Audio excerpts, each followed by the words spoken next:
There's this thing going on in the marketing space where people want to consume. But if you do not apply, then you become very smart, but you're still poor. You still living in that Pennsylvania life, like Matt Green. Matt Green seems a little nervous today. I am cool as a cucumber all the time, man. He's like turn his little video on. He's like, here I am, guys. He's like, come on, bro, step to the front. So the biggest thing for us has been decentralization.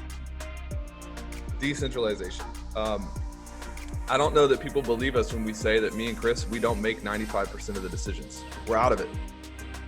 We make maybe 5% of the decisions, and we have empowered our team. So many people want to have a team, but they don't want to empower their team. And when someone has responsibility, but they don't have the empowerment or the control, that's purgatory. It's like, hey, Matt, you have the responsibility to hit this target, but you don't have the control or the decision-making to hit this target. You're basically a slave. You can't make any decisions, but yet you're responsible for some pseudo outcome. And so it's really, really, really important as leaders to give your team permission to fail. Give your team permission to make their own decisions.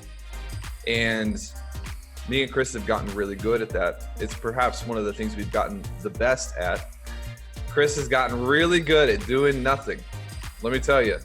Bro status, baby. It's his main skill. Like, bro, you come into this, like, I'm on the boat. Somebody's gonna have to figure it out. Fishing, man. I'm sorry. But what happens is your team just starts to rise up, and they start to feel ownership. Matt starts to feel like, well, this is my company. Alex Navas just feel like this is a bit of my company, and they begin to make these decisions. And you also want to make sure the compensation is right. Derek, this is your fault for leaving such an open-ended question. I'm going to talk for an hour and probably not give you even what you asked, but hey, open-ended question for the win.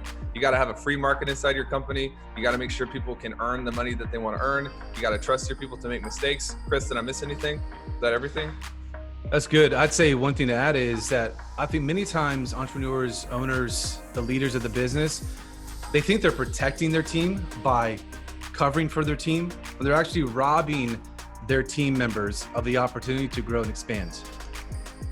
Right? They have to be the one that goes through the stuff in real time, real life, to be able to be confronted with the decisions to make or not make. Right? And then what the result of that decision might be, positive or negative. Right? Until then, it's only theory for our leaders, right? If we're the ones making all the decisions, they're not working that muscle out.